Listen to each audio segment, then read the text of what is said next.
Man has been on this earth millions of years, exploring the planet, building civilizations, killing and creating in an endless cycle.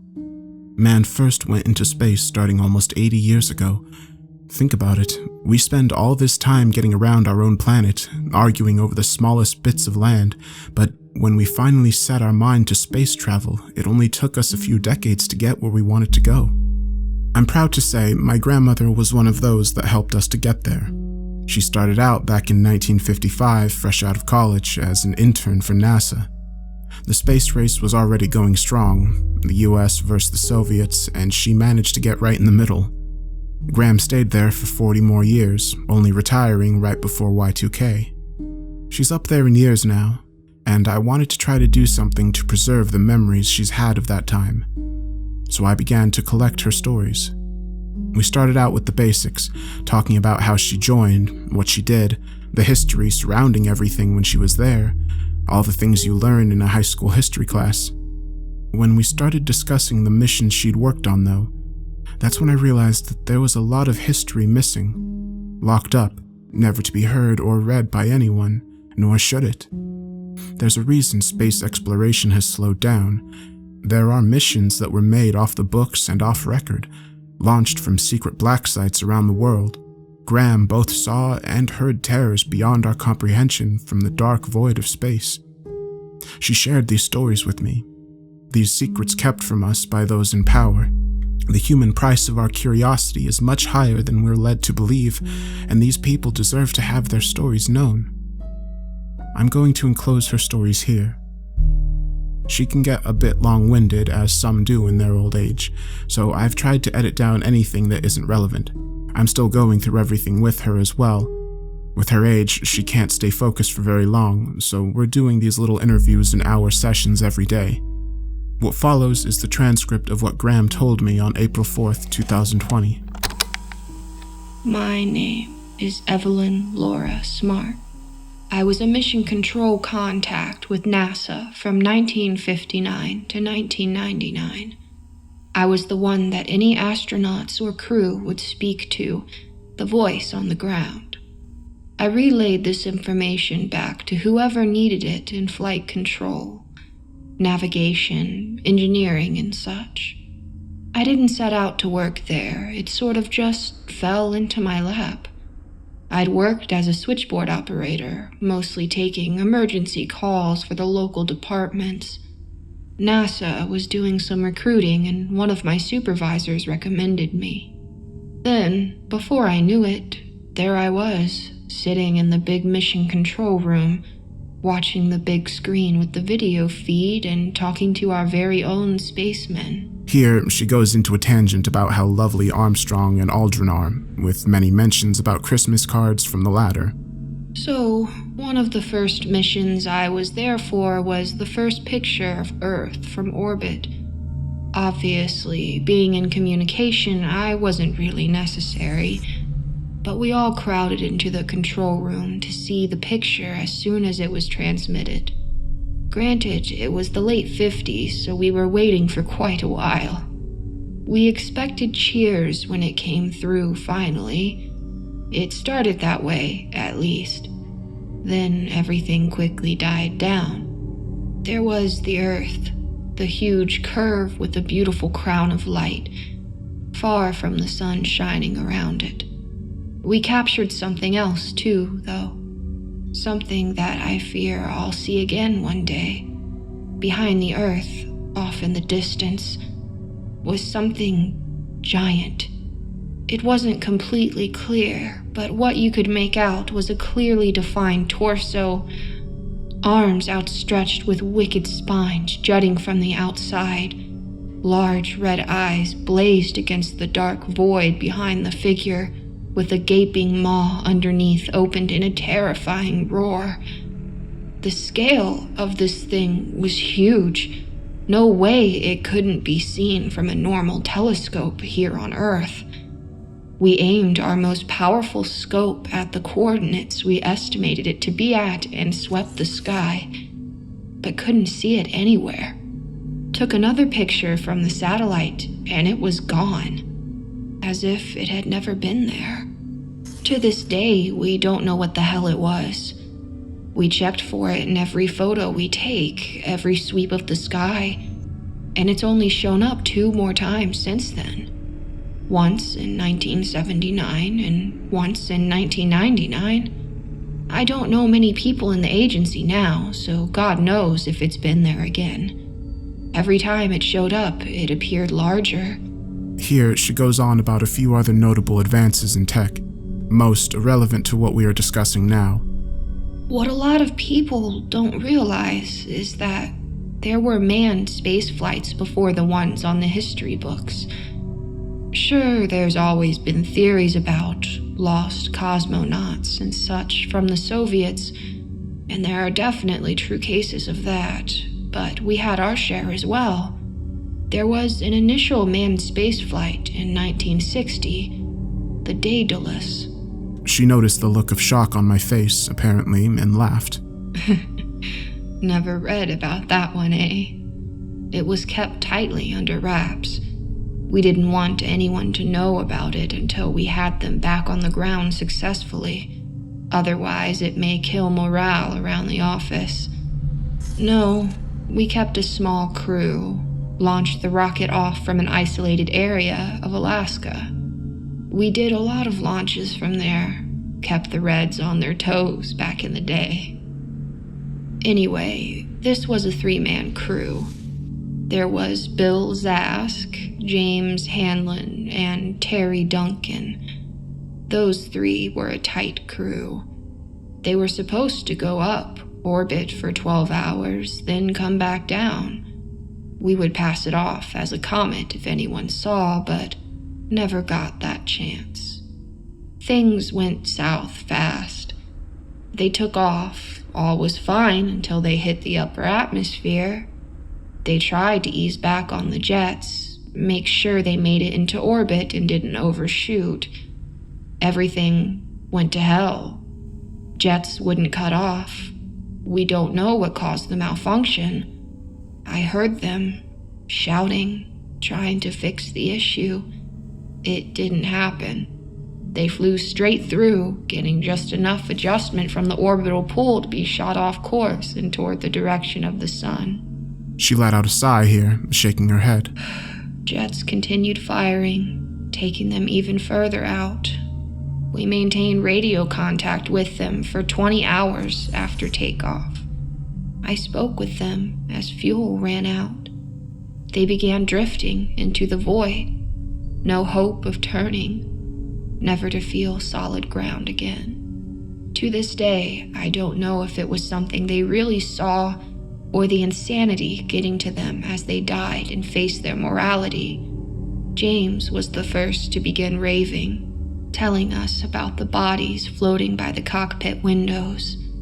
I tried to clarify what he meant, assuming celestial bodies. I'll never forget the response from Bill. "No, Evelyn," he said to me. "Human bodies. Dozens of them." They described the field of bodies, male and female, old and young, all naked as the day they were born. Bill swore that one smiled at him as he went by. We didn't have live feed cameras at the time, unfortunately, so we weren't able to confirm. The way they described it, though, I have no doubt they were seeing all of this. A lot of the transmission got lost in static. Limits of the tech at the time. The last broadcast we received was Bill. He was raving, still talking about the bodies. Said they were talking to him now, telling him he could live forever with them. He said he was going to open the emergency hatch. Maybe it was my emotions getting the better of me. Right before he opened it and the static took over, I swear, there was another voice. She drifts off and stares out the window next to her. The sun went down an hour ago. Stars were plainly visible, shining in the inky darkness. I asked what the voice said. "It's ingrained in my head. I can hear it clear as that moment 60 years ago. Come, be with us. Become as stars and drift immortal. Graham is tired. She said she's going to go to bed. Graham is in one hell of a mood today. Not sure if she's just feeling better than usual or something has her riled up. Either way, she's letting her feelings be known. That's just a forewarning before we get into this transcription. There are things about her in here that I personally never wanted to hear. No, really. She can tell me how she saw eldritch beings in the vastness of space, and none of that is as terrifying as her talking about hooking up with astronauts in the training areas. Ugh. Here's the transcription. I'm going to go chug bleach. Conversation from April 5th, 2020. Ah, you want to hear more? All right. Guess it's time to turn this bullshit off. Live through the damn missile crisis, and I'm going to get taken out because nobody is competent enough to stay in their damn houses. Graham has been cursing like a sailor all day. She only does this when she's either very happy or very anxious. So, let's see. I told you we had some crews up there already, yeah? Just couldn't get any successful returns down. Damn Reds beat us to that. Joke was on them, though. They just tossed Gagarin up there in a metal tube and waited for him to come back down on his own. We actually had our own man pilot themselves back down to Earth. How's that for you? Russians don't have shit on American determination. So, we did a few other missions once we finally got the hang of putting people up there and bringing them back down. It was all smooth sailing for the most part. So now what did we decide to do? Put a man on the goddamn moon. She gets up and goes to the kitchen, returning with a bottle of red wine and a comically large glass. I mentioned to her that it's only around 2 in the afternoon. I worked with astronauts, darling. Days don't matter when you're orbiting the planet. Anyway, it was 62 that we crashed a vessel on the far side of the moon. It was something of a test run, I suppose, seeing just how bad we could crash and burn something before we tried it again with people inside. We had the Ranger 4 vessel that we sent up there. Had to do a flyby of the moon for a bit and take some photos before dive bombing it to the surface and taking some pictures for us there. We never released those to the public. Scared the hell out of all of us in the command center when they transmitted back. Keep in mind, all the pictures we had at the time were black and white still. No color photography on that scale yet. So Ranger 4 lands there and immediately begins snapping pictures. All of us are standing around expecting to see just a barren expanse of gray rock. Nothing all too special. Lo and behold, the first picture comes back and there's someone just standing there, right in front of the crash capsule. We couldn't get gender or race or anything. They were in a spacesuit that looked remarkably like the ones we were developing. So naturally, we think, oh no, they beat us to the moon, because who else could it be at this point? The Russians were the only other country keeping any kind of pace with us. Then we realized it couldn't be them. They would have already been rubbing it in our faces if they had landed a man on the moon. There's no fucking way this is from anyone on our planet. That's when the rest of the pictures started coming in. The suit kept getting closer and closer to the capsule, maintaining the same stance the whole time. It just kind of floated over to it. Then you could see into the visor of the helmet, where there should have been someone's face visible. There was just fire. Pure, bright flame. Then the picture stopped. Nothing else came from Ranger 4.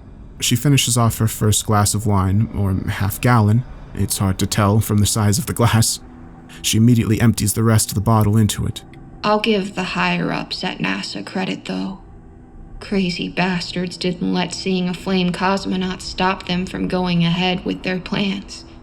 We plugged away at it, sending up more and more missions to orbit the Earth, do flybys of the Moon, Mars, Jupiter, anything we could get near. We saw a few oddities here and there as we went, but things stayed mostly silent for those few years. Maybe we just didn't notice it because we were so focused on the mission at hand. Then, it finally happened in '69. As you well know, we got to the moon, beat the Russians there after all. There was that big televised bit with Neil and Buzz taking the steps onto the surface and everything. I really hated those suits they had them in. Didn't get to accentuate Buzz's best features for sure.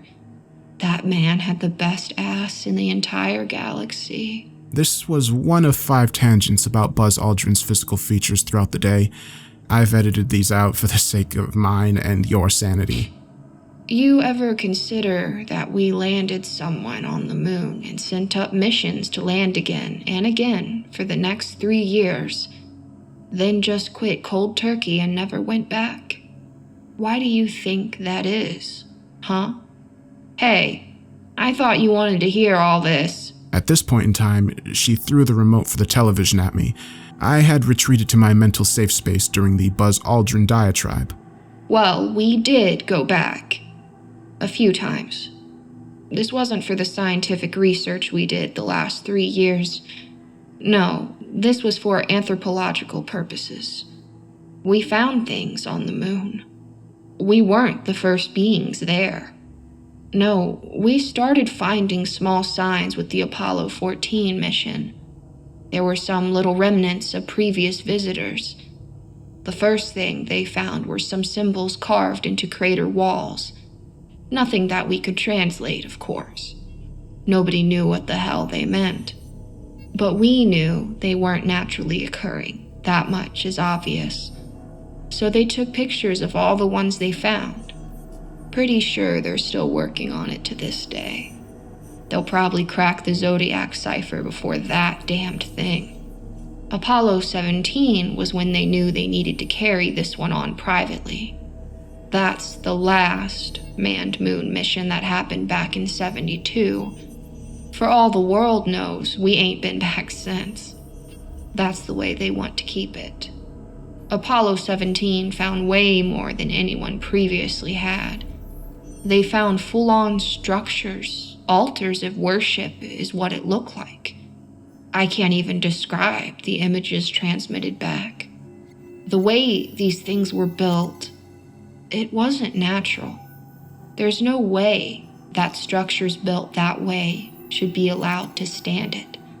It was like a ghost of Lovecraft possessed Esker and made him design some fucked up church. We advised them not to go inside. We would send another mission up there with some better training and equipment to document all of this. That's where Apollo 18 through 22 came in. Before they left, though, they photographed the structure from every angle. We didn't notice until the end that it appeared absolutely identical no matter what angle it was viewed from. 100% symmetry. Everything aligned perfectly, no matter how insane it was built up. Graham finishes the second glass of wine, leaning back in her chair. Well, I believe that's enough wine for 1 hour. Time for a good nap. All that talk of Buzz got me thinking about the old days. I turned off the recorder and ran from the room. I can still hear Graham cackling from downstairs. April 6, 2020. I'm going stir-crazy. Graham seems to be getting stronger every day somehow. It's like she's stealing my youth and thriving in isolation. This may end up being a record of me going insane with her stories mixed in. Let's go sit on the porch. It's a nice day out, and I'm tired of being cooped up in here. I concede that I could use some fresh air, but make her promise not to go near the neighbors or anybody walking by on the street. She gives me an entirely too sarcastic scout salute and swears she won't. All right, that's better. Feel my battery recharging already. Now, the Moon Church was what I was telling you about yesterday, right? That was some crazy shit.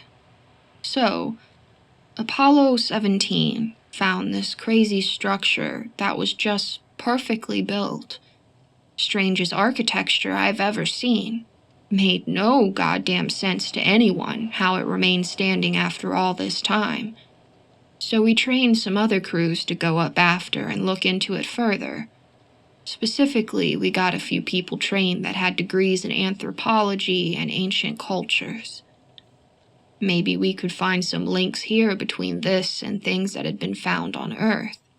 Well, naturally, nothing is ever that easy. They head up there in 1973, land smack next to the structure found by the previous mission, and get to it. By this point, technology has thankfully improved, so we have cameras in their helmets that allow us to see everything they see. They were in color, too. Thank God. I asked her how they had this kind of tech in 73 when a lot of things were still incredibly basic with video, especially transmitted over that vast of a distance. You really think the stuff you saw from that time was the most advanced technology being used by the government? Don't underestimate the amount of money the American government will throw at something if they feel it's a threat. The cameras and equipment we had on those missions was on par with that little video camera your mama gave me for Christmas a few years back. She's talking about the GoPro she got 4 years ago that records in 4K. Now she's laughing at me again. Like I said, don't underestimate government spending. So anyway, Apollo 18 was a 3-man crew. Jason Voss, Ben Codd, and Arthur Wayne. Wasn't too happy about Arthur going up there. We had spent a few months together while he was training down at Cape Canaveral. God, if he could do half the things he could do in our gravity up there. If only I could edit my memories the same way I do this transcription. So, they got to work. Jason stayed in orbit around the moon, making sure everything on the main ship was fine. Arthur and Ben went down to the surface and set up base camp. There was the structure, and not even 100 feet away was their little landing pod set up with everything in it. They were equipped for 3 days on the moon. First day goes off fine, just walking around the thing, taking measurements and samples. They determine that most of the structure is made from an unknown element. To this day, I don't think they found out what it is. So, end of day 1, and they go back to their base camp. Now, we have a couple of cameras set up in the pod so we can see everything going on, just in case there's any issues, technically, or God forbid, something happens between them. Arthur and Ben are both fast asleep. We've got the feed playing in command just to monitor and keep an eye on everything. And suddenly, it glitches. Not a drawn-out one, though. Just a quick scramble, and then it's back. Arthur and Ben are still there asleep. Now, there's a figure standing there in the airlock, though. Like nothing I've ever seen. Long limbs, big hands that almost look like bulldozers, and just a rounded-off nub right at the shoulders. I hit the intercom speaker for the capsule as fast as I could move, screaming at them to wake up. Poor Ben fell straight out of his bunk and onto Arthur underneath him, belly to belly. Now, that's something I normally would have paid to see, but right now my heart was racing for the wrong reasons. So they both scramble up and look towards the airlock. That damn thing is still just standing there. I think it was looking at them. Arthur shouts at it, asking what the hell it wants. There's this low garble of noise that happens. Nothing discernible. It could have been interference for all we know. But by God, I saw Ben's face drain of all color when it happened. Arthur went a bit slack, looking from Ben to the creature. Then, as fast as it showed up, it was gone. Poof, right into, well, guess you can't say thin air, being where it was. Ben sat down on Arthur's bunk and just cried. It took him a good hour to actually calm down. In the meantime, we had no idea what was happening. Finally, he chilled out enough for us to ask him what had happened. He said the thing had looked at him. No eyes or anything, but he knew it was looking at him. It said, "She was never meant to live." Now this shook all of us. Almost a month before the mission, Ben and his wife suffered a miscarriage. She had been 6 months along. They were expecting a little baby girl.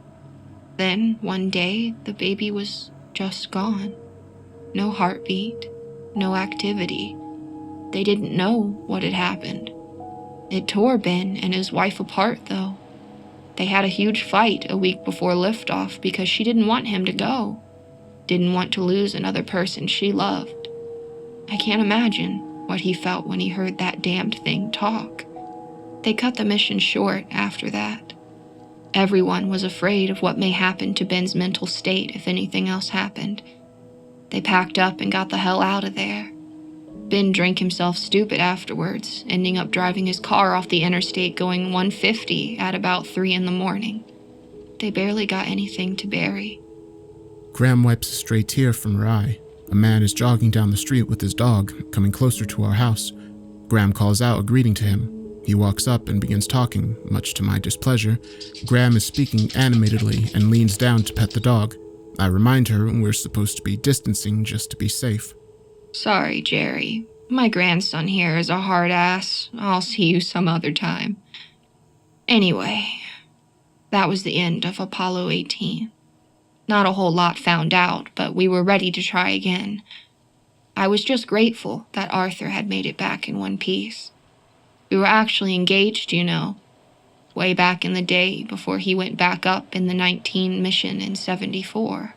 I was a bit surprised at this. As far as I was told, Graham had never been married, and my grandfather had been killed in a car accident, not long after she found out she was pregnant with my mother. We spent a lot of time together during that time. It was lovely. I miss that man. So, Arthur and Jason volunteered to go back on the 19 mission. I think Arthur was determined to get into the structure and see exactly what was going on with it. They had a new recruit along with them as well, Paul Orson. He was a former Green Beret during the Vietnam War.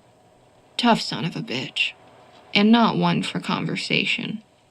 They didn't know what they would find, though, so they wanted someone with combat training to go up.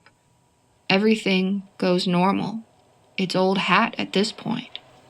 They land in the same spot for base camp, Arthur and Paul this time. They got there on day 1 and set everything up, then decided to just rest up for a few hours and go straight in. Well, they didn't realize that they needed to find a way in first. Apparently, in all this time researching the structure, everyone just assumed there would be a door somewhere. No such luck. Every wall on the outside was smooth. No cracks or seams signaling a door. They searched every damn inch of that thing. Nothing to be found. Lo and behold, I'm watching in on Arthur's camera while he's walking around the structure. Even in low gravity, he had 2 left feet. He tripped and fell straight through the wall. We thought we had lost him for a minute. It looked like the camera had hit something and shorted out. Then he asked us if we were seeing it too. The interior of the structure was larger than the exterior, way more room to move about.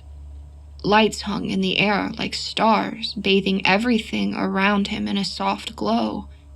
It was like its own miniature galaxy contained in that one building. Probably one of the most beautiful things I've ever seen. Arthur backed out then, wanting to make sure he could travel freely in and out of the structure before he got trapped in there. And it seemed to work just fine. It was like there was a portal, a thin veil, where it looked like a wall but wasn't. He grabbed Paul, showed him what he had found. Don't think he was too impressed. More like he was ready to shoot it if he could have found a gun. Exploring it farther, they found a small spiral slope. almost like a ramp that went downward from the main chamber. They followed it for probably an hour before it got anywhere, seeing more of those strange symbols all over the walls on the way down. When they got to the bottom, it was like some kind of church. No idea what they worshipped or who, but there was an altar right there against the far wall. A statue rose up in a recess behind it. Looked to me like an elongated pyramid of sorts. Not really sure how to describe the geometry of it. There were angles that merged with smaller angles, curves where lines were. It was like my brain was trying to comprehend it through the camera feed, but just jumbled everything instead. That was about the time we noticed the spots on the altar.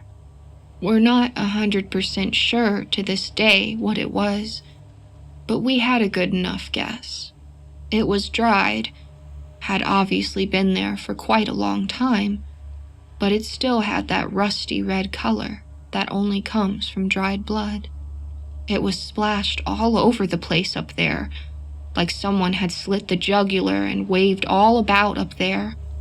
Had to have been gallons spilled. That was enough for the 2 men for that day.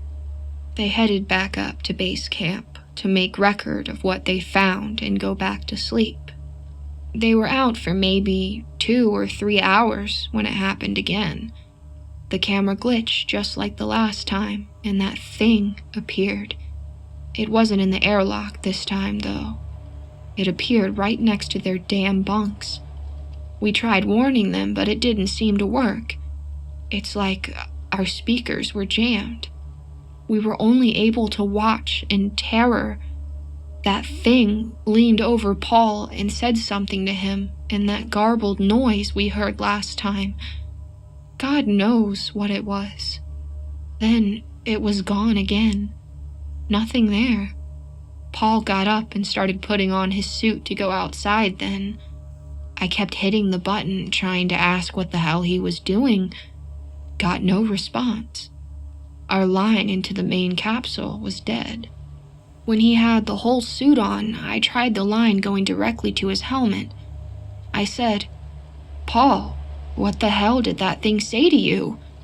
You know what he told me?" I shook my head in response. He looked straight up into the capsule camera before stepping out and said, finishing what they began.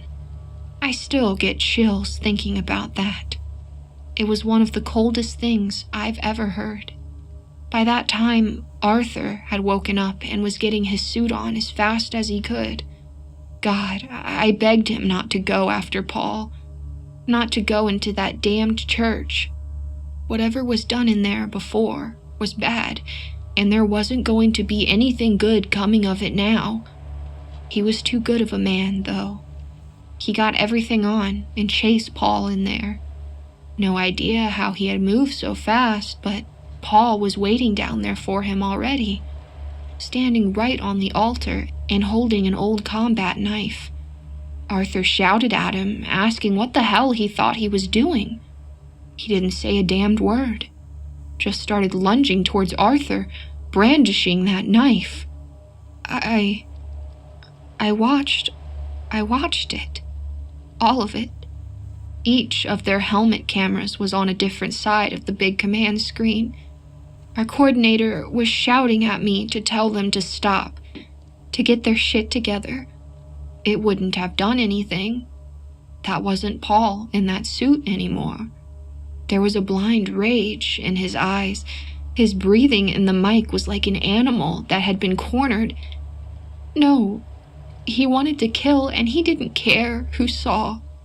They went back and forth for a while, throwing each other all over that unholy place. Finally, Arthur managed to wrestle the knife away from Paul. He stood up, holding it out in front of him. There were tears in his voice when he was talking, telling Paul to stay away, telling him they could go back home and have a drink, act like all this never happened. It didn't matter. Paul rushed and Arthur had no choice. He ducked down and thrust the knife upward. The camera in Paul's suit was splattered with red as he depressurized in seconds. Arthur screamed, looking at the altar and throwing the knife at it. He just lay there for a while, sobbing and shouting curses. He was alone, up there. Graham's voice cracked. Arthur started pulling Paul's body back up towards the exit with him. Even if he had tried to kill him, he wasn't just going to leave him up there, all alone on a rock. He got to the top and tried to go through the wall back outside, but it was suddenly solid. No give. He tried the other walls, trying to make sure that he wasn't using the wrong one in his emotional state. Nothing. Still no way out. He collapsed against the wall, taking in deep, shallow breaths. His oxygen tank only had about 10 minutes left by his count. The suits weren't designed for long outings back then. I hit the button to talk to him and tried to soothe him. He was almost hysterical, but I like to think hearing me helped him go quietly. I still remember seeing his face in that helmet camera. My last words to him. That little smile that he got right before he passed. He got to know that even though he was dying up there, on a mission completely off the books, there would be a part of him still living on, right here on Earth. Graham wiped tears away from her eyes. She had been openly sobbing, obviously reliving something painful. I put my hand out for her to take. The last 3 missions they sent up there served 2 purposes. They were recovery missions, to get those bodies back home and give them a proper burial, and demolition missions. They couldn't get back through the wall into the chamber the normal way, so they tried drilling through. There was no chamber, though, just solid rock, no matter how far they drilled into it, so they gave up after that. The next 2 missions brought explosives and detonated them around the structure, destroying it. We haven't gone back to the moon since then, not after that loss. Even if we had, I wouldn't have worked on the mission. I would have absolutely refused. I told them I wasn't taking on any more crewed landing missions after that. They would have to find another communications head. She stared at me for a moment before looking back out toward the sky. The moon was already hanging there, right at the cusp of night. She let out a long sigh. Some nights, I look out at the moon and like to think he's still out there watching over me, watching over us. He would be so proud that I'm finally telling someone this. He had always talked about having a family and grandchildren one day. I think he's up there right now, giving that sly grin he always had. I'm sure he's proud of you, wherever he is. Graham looked for a moment more as I sat there, stunned. Then she got up, gave me a hug, and went back inside to get ready for bed. April 7th, 2020. I'm going to try to give Graham some space today. She still seems a bit out of it after last night. She stayed out to watch the pink moon, said she felt better after seeing it, like Arthur was at peace up there. April 8th, 2020. She's back to her normal self. Well, look who's finally up. Thought I was gonna have to draw a pentagram on the floor and summon you down here. Grab me that loaf of bread off the table. I've never wanted a grilled cheese this bad before in my life. All right now, let's see. Did I tell you about Skylab yet? God, that was a clusterfuck if I ever saw one. They want you to think it's just decayed out of orbit, but they knew what they were doing. They made sure that son of a bitch went down in flames. She settles in with her sandwich and another glass of wine. I don't know where they come from. I only saw 1 bottle on the counter when I got here, and I don't recall getting any with the grocery delivery. I swear she's some sort of witch. So, we had about 4 crews up there that did different experiments and such. We had your normal run-of-the-mill stuff, working on plants and small animals, 0 gravity, blah, blah, blah. Then the final crew came in. I about marched my ass down to the science department and smacked the shit out of every one of them when I saw what they brought with them up here. It was a goddamn block. Not just a block, though. It was a piece of debris from the temple on the moon. They were still trying to figure out what the hell it was made out of after all this fucking time. So they're up there, poking and prodding at it, trying to heat it and see how it reacts. These idiots don't have a damn clue what they're doing. They leave it in the lab one day after they're done, and next thing you know, it starts growing right in front of us. It's just expanding, growing outward and inward, taking over the entire compartment in Skylab. We don't understand how it's been in storage for so long and it just now starts to do this. Maybe it was the proximity to the moon or something. Maybe whatever they were doing to it, I don't know. That thing took over half of the station by the time 24 hours had passed, though. Graham gesticulates wildly, stretching her arms out to show some measure of what had happened. So this thing is turning the station into a new version of the moon temple. There's protrusions coming from it, odd angles sloping off here and there. It looks demented. They thankfully hightailed it out of there on the main shuttle right after it happened. The structure just kept taking more and more of it as it went. The cameras inside were still giving off a feed. That's the weird part. No matter how much this thing took over and reshaped all the metal and tubing of the station, the cameras kept going. We saw the small galaxy from right there in the lab. The crew quarters ebbed and changed, stretching until they resembled a hall of worship. That damned altar appeared at the end. The very same one.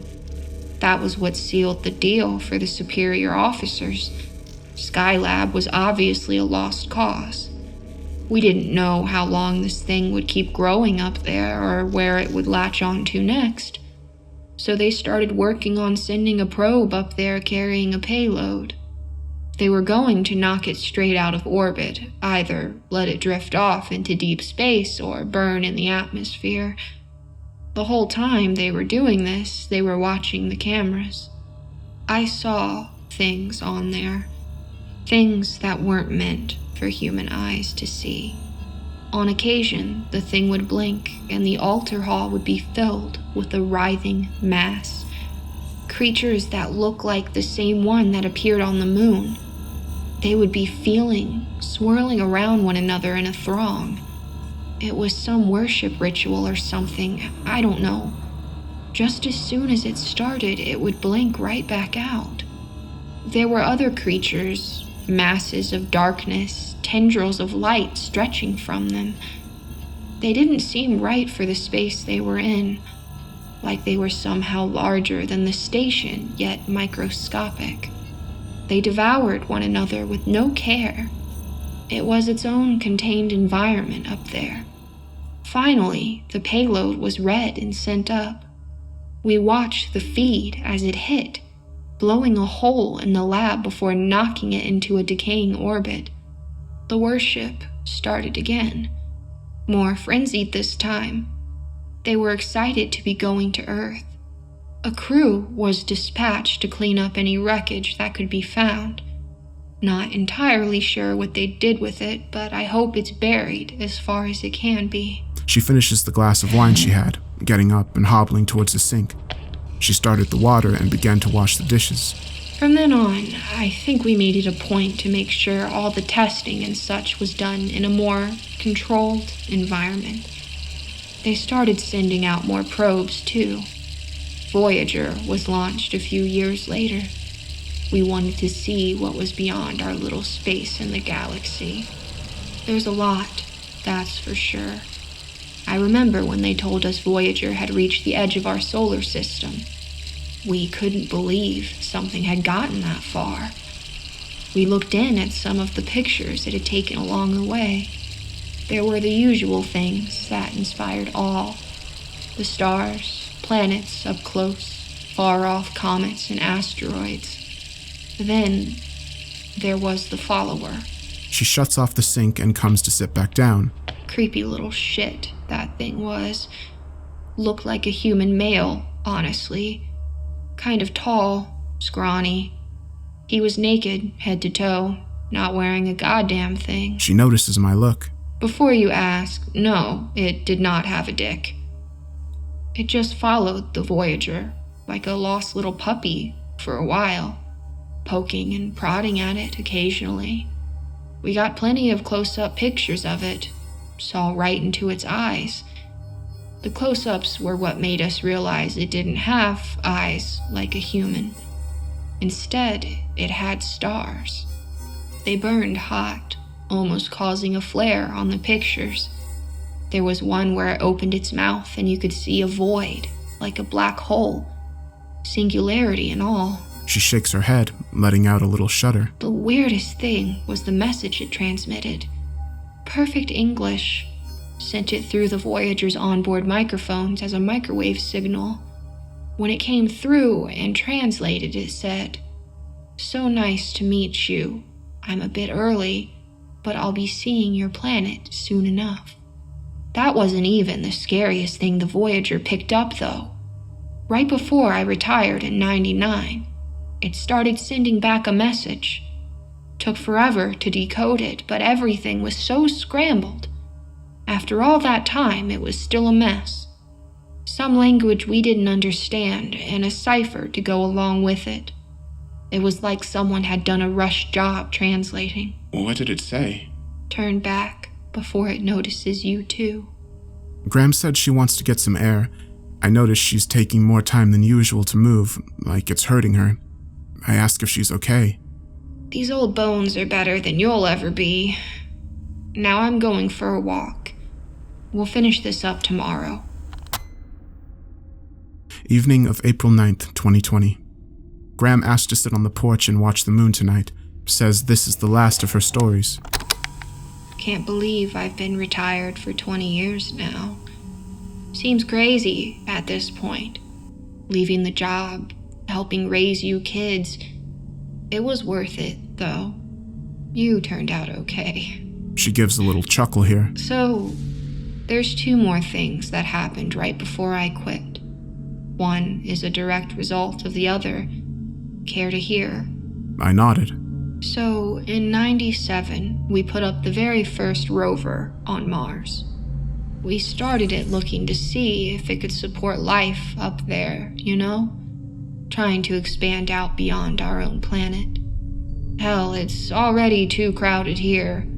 Has been since man first walked. Best thing about all this social distancing is I have an excuse to tell people to fuck off. Pathfinder was something, though. Ugly little contraption. You wouldn't think it could get 10 feet, much less across a barren planet full of dust and rocks. But damn little thing moved. It was zipping here and there across the land, taking pictures and videos, scooping up samples and analyzing them right then and there. Wonder of science. So we're looking at all these pictures being sent back, amazed at everything we're seeing. There's huge sand dunes, cliffs. This place is like a giant desert, but it's beautiful. That was when the first storm moved in. Storms up there aren't like ours. There's no rain, just wind and lightning. The wind stirs up the sand and makes it hard to see, blocks out most of the light. So Pathfinder is up there, sand and dust swirling around. Then, in a flash of lightning, you see this towering figure. It was thin, incredibly tall. Everything about it was disproportionate, though. It wasn't until the next flash of lightning that we connected it. It was another of those damned things from the moon. The ones that appeared when Skylab turned. This one was so much bigger, though. At least 10 times the size of the first one we saw. When this one spoke, we all heard it. It wasn't some garbled mess of noise this time. It was plain as day. After it happened, we all realized that we hadn't heard it out loud, though. But in our minds, each one hearing the same thing. The temple will live on. We ruled and shall rule again, worshipping amongst the stars. Then it was gone, along with the storm. Never saw one as large as that again. Haven't even seen any of them since, actually. Pathfinder didn't have any other encounters up there the entire time. And as far as I've heard from the folks that are still working, they haven't found anything else out of the ordinary.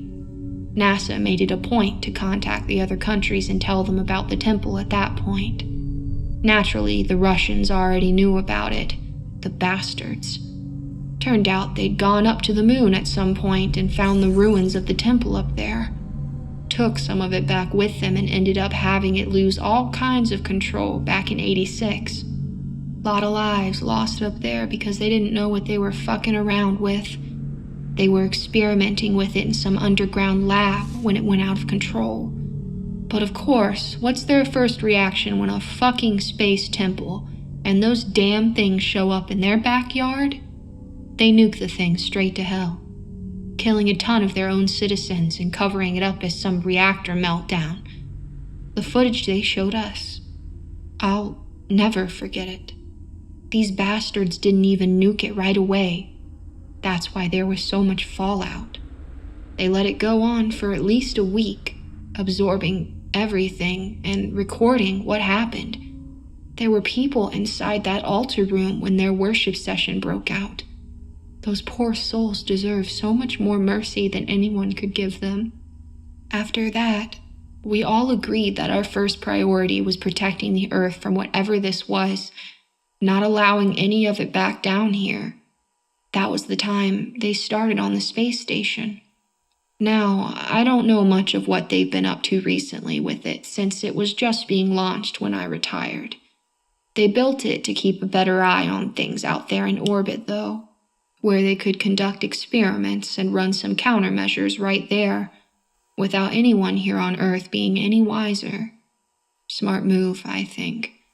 But I know now, long before I left, they had a satellite that found the chain of bodies again. The same one that took the first man crew up there. We could hear the whispers being transmitted back. I still wake up some nights hearing those whispers. What did they say? Come to us.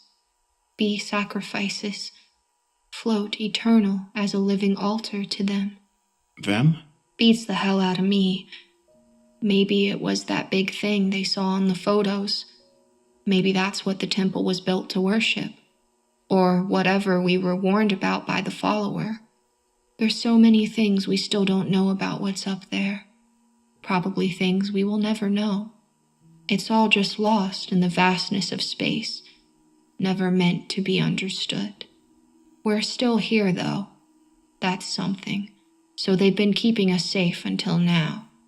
Maybe it's something else, though, watching over us. The moon was out in full on the horizon now, shining bright as it rose further. Graham got up and walked out into the moonlight, looking upward. I know you're there, Arthur. I know you're watching over all of us. You stayed up there because you are a stubborn old bastard, thinking you had to do everything to keep people from seeing what you saw. I felt you the other night, though. That full moon. You were there. We're going to dance in the moonlight together again. Real soon. I love you. Graham tells me she's going to stay out here for a while. I'm going to go up and start transcribing all of this, maybe get some actual relaxation in. I'm tired of being stuck in this damn house. Graham was dancing around in the moonlight as I walked back inside, humming "Fly Me to the Moon" to herself as she did. April 10th, 2020. Graham passed away early this morning. I had walked into the kitchen for a drink and noticed the front door was still cracked open. This wasn't normal for 2 a.m, so I walked out to check. Graham was sitting in her rocking chair on the porch, drenched in bright moonlight. She had a smile on her face. She died peacefully in her sleep, carried off into the moonlight by the one she loved.